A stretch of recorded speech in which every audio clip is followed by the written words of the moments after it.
excavated to the footing to expose the foundation. After we do that, we power wash it simply because it allows us to see every little crack, every little hole where water's coming in. Then we apply the mortar mix. Along this section here, we're going to clean this and apply the mortar mix as well. Once that's done, we apply the thick rubberized waterproofing material and then the adhesive membrane on top of that. After that, we're going to install a footing drain, and the footing drain is going to be routed to an outdoor sump pump that we're going to install over here on the side.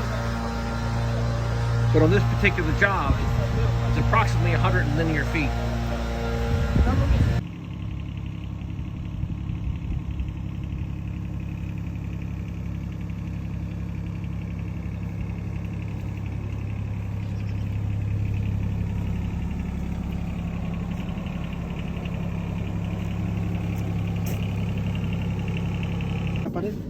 Eso, ahí, un poquito para adelante.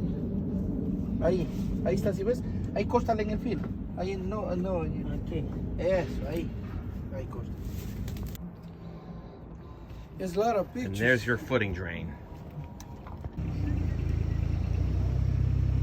We've applied the thick rubberized waterproofing material,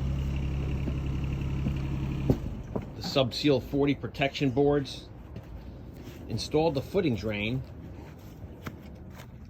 and we're currently backfilling it with gravel all the way around.